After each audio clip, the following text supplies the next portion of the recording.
time for hexagram number 3, and this one is called difficulty at the beginning in the Chinese I Ching, or difficult beginnings.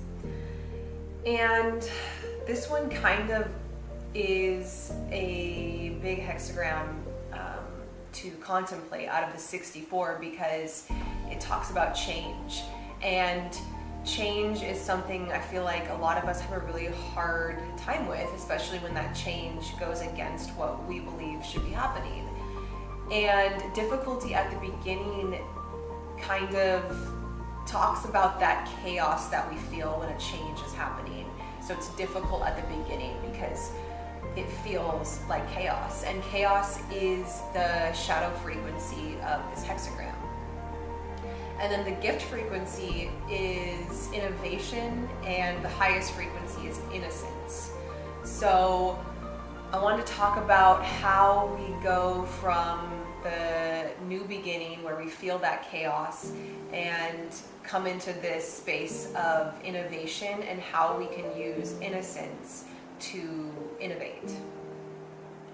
And innocence is the most ideal way to innovate, because innocence is coming from this space of play.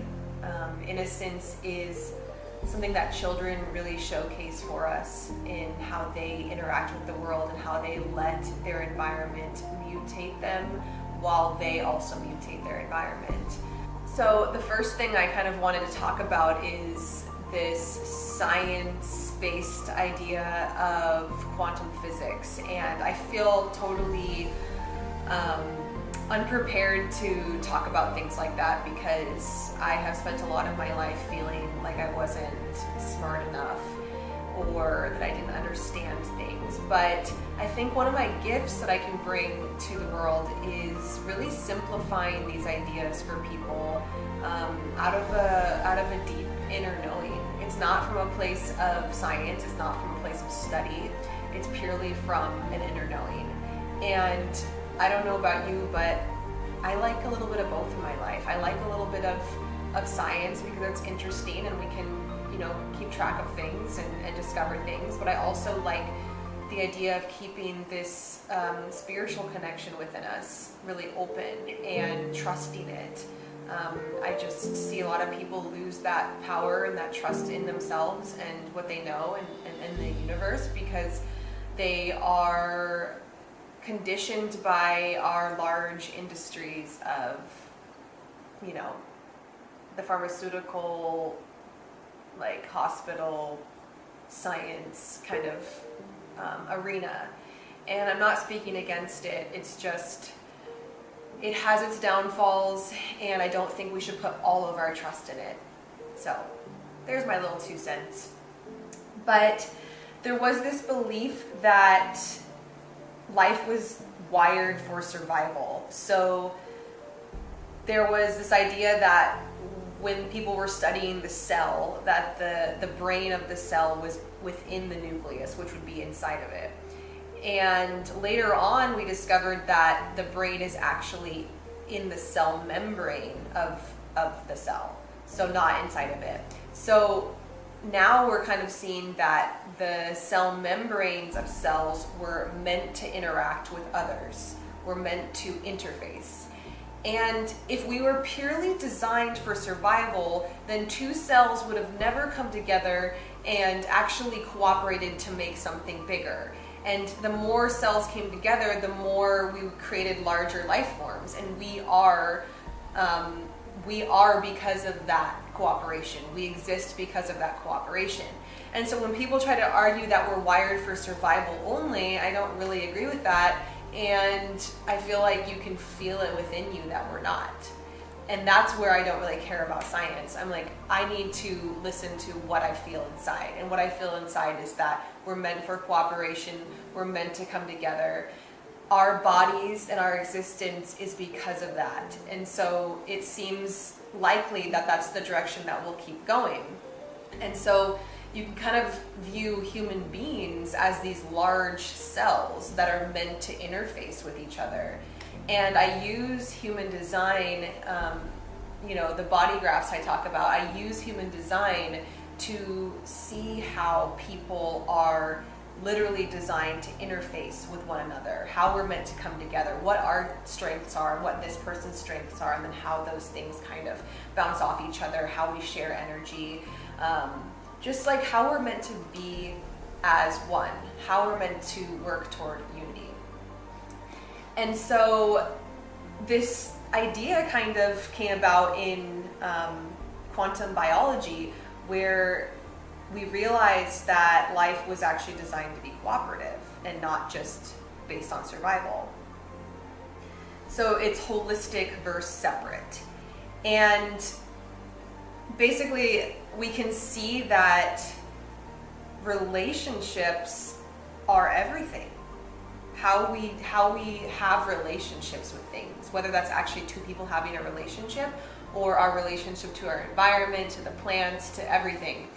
And that's why Torches Together, the podcast that my husband and I put out there, is all about this relationship ecology of the world. Not just two people and a couple, but actually how everybody and everything is meant to be in a relationship with each other, and how we need to cultivate those relationships.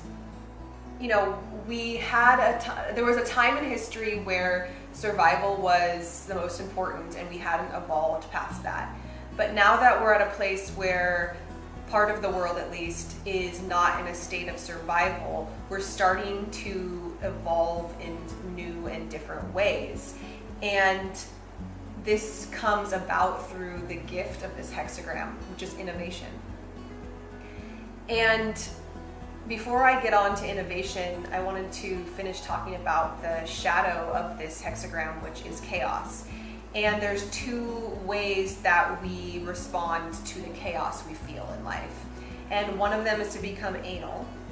The word anal comes from the fact that when we feel fear or anxiety, our anal muscles actually constrict, and it affects our entire breathing pattern in our entire body.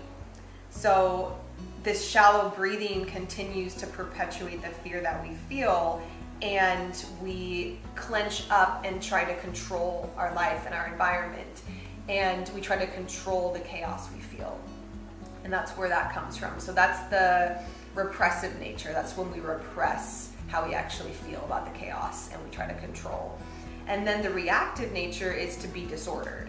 And that is more about the chaos and the fear turning into rage and anger. And so it's this reactive nature to the chaos. Well, first of all, the shadow of chaos really keeps us from cooperating and keeps us from finding that unity and transcending the initial programming of survival and moving beyond that. And like I said, we are a collective life. You know, if cells wouldn't have been collective, we wouldn't exist.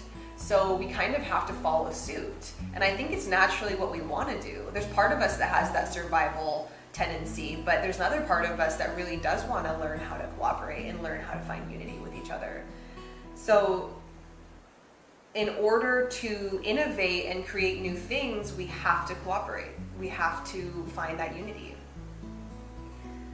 So the best place we can look to tap into our innovation is children, like I said earlier. Watching children play and watching them interact with their environment gives us the idea for how we can go about innovating. And unfortunately, a lot of us have gone about innovating in a way that doesn't stem from high ideals. So there's a combination of being innocent and childlike, and then another side of it is having high ideals in your innovations. When we don't have high ideals and we're innovating, then we're creating systems and things that are detrimental to our people and to our environment. And so if you're an innovator and you don't have high ideals, then that isn't a gift frequency. That is not a high frequency of innovation. That's a low shadow frequency of innovation because it's contributing to the chaos. It's not being cooperative. It's going after innovation purely for innovation's sake. And, it might have good intentions, like maybe we didn't know, at the time that it wasn't going to be good for us. But now we need to look at the things that we've innovated, and we need to innovate through our high ideals and through a baseline of really unconditional love is what it is. And this comes from playing also. So we have innovation through high ideals and play. It's a very receptive and open state. You can't innovate with a clenched state. You have to innovate by being open and being playful and coming from a place of innocence and high ideals and cooperation. And you have to be willing to change direction. If you go after something with an idea and something comes along that says, actually, this isn't going to work, you need to be able to drop that and accept this new direction. When we become too clenched in our plans and in our dreams and our ideas, then we don't leave room for those natural things that life is bringing us to lead us to true innovation, which comes from the trial and error process, which comes from throwing out ideas and seeing how they feel and seeing how they stick, and just moving toward those high ideals through innovation. And another thing that stops us from innovation is our shadow of chaos really comes from how we interact with life and the changes that arise. So think about your anchor points in life. Think about the relationships that are most important to you, your home, your identity, your job, all of these things that you have as kind of anchor points in your life that keep you grounded. There's no guarantee that those things will stay around because the only constant is change. And so when we cling really tightly to those things, we are staying in a shadow of chaos. And I know that this is hard. I know that it's hard to just it's not about letting go of your anchor points. It's about diving deeper and deeper and deeper into unconditional love. And Richard Rudd talks about this with the gene keys, that the only way we are going to rise from the state of chaos is if we go into a state of unconditional love over and over and over again, to the point that we are so immersed in it that our anchor points are no longer things that we have to clench to for safety, or that we have to clench to for escaping this chaos feeling. And that's why this is called difficulty at the beginning, because a lot of times when we do lose one of our anchor points, we're going to feel a temporary chaos. We're going to feel that temporary difficulty at the beginning. And that is an experience that we're all going to have to go through. Our fear of change is what creates the chaos. And so in order to really evolve, we have to dive into it. We have to dive into the chaos instead of run away from it. Whenever we run away from a shadow, we are creating a stronger force of that shadow in our lives. And so the only option really is to face it.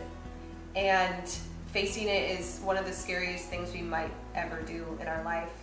But if we keep distrusting life and live out of our survival state and cling to everything, then what we have is the dog-eat-dog world that we all say we don't like, but ultimately that comes from all of our collective fear of change, our collective fear of losing things, instead of realizing, like, this is the way the universe operates, this is the way that things are, and I know that we all have this inkling or this feeling within us that we're meant to be eternal. And I think as of right now that our consciousness really is eternal. All of our consciousness is, and that's something I deeply feel within me. And I know that we're working towards something, and I don't know what it is exactly, but we have to just give into the moment, and we have to just trust and be gracious with ourselves, especially when new beginnings come into our life and that chaos feels like it comes back. This is one of the most difficult things. It's that allowing what is happening to happen. But everything evolves at its own pace. You know, if we are moving towards something different, it's going to take time. And each of us has to do the work. Each of us has to dive into our shadows. And so if this third hexagram is in your human design chart or in your gene keys, then this is something for you to really, really contemplate and think about how it shows up in your life. Think about how that chaos shows up in your life. And think about your innovations and how you can innovate from a place of high ideals, and how you can overcome the chaos through diving into unconditional love in your life. This concept I could talk about for a long time because unpacking it feels like a lot. But for now, one of the quotes that Richard Rudd said, let's see, it was, you know, fill the void with your dance. And what he means by that is the universe doesn't allow for voids, really. Like, we always try to fill them. And so if there's a void that's open, fill it with your dance. Don't fill it with more chaos. And dancing can be used through chaos, through fear, through anxiety, through love, through joy. Dance is this universal language that we can all tap into, and that will bring about the innovation that really brings us into this state of unity where we no longer fear change because we know what it feels like to unconditionally love everyone and everything, and that brings about the most radical change within. Let's continue to move toward this unity that we feel inside of us, and do it through play, do it through dance, do it through overcoming those feelings of chaos in your new beginnings.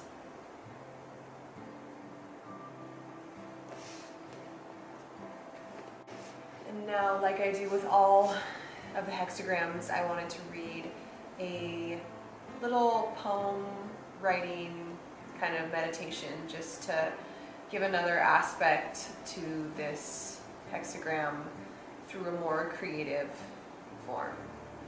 So here it is. I am beginning again, my anchor points, my identity stripped away. I mourn the passing time, I despise the chaos as it forces me to let go, as it enters my life uninvited. I wrestle with it like a physical presence, attempting to control and force it into the ground.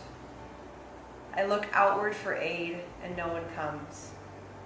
Everyone is hiding, clutching, surviving.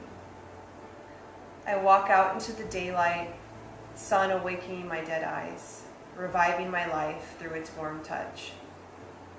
Simplicity brings me back, and I arise from the chaos that enslaved me at the beginning. I remember the force inside of me, yearning for communion, community, and love. The force that knows its source, knows its power, knows its eternal nature that passes through these changes. The force that unconditionally loves despite what anyone could ever say, despite the depth and pain of change. The force of innovation spurred on to create more beautiful dreams within this landscape. The force of innovation that brings high ideals into a world of fear, that brings extraordinary innocence that's wise beyond its years. An understanding of the deepest truth, the untold story that exists within each of us, begging to be brought out when we release our shadows, overcome our fears, and the chaos of beginnings. We are meant to fill the void with our dance. We are meant to be wise like the elderly and wise like the children through innocence. We are meant to transcend the chaos of beginnings, bringing innovation as a gift. Innovation that aligns us and reminds us of our source. The home our compass points to from the moment we are born. Look yourself in the mirror, face your own death, loosen the shackles of this fear. The force within you is powerful. Let it guide you beyond all fear.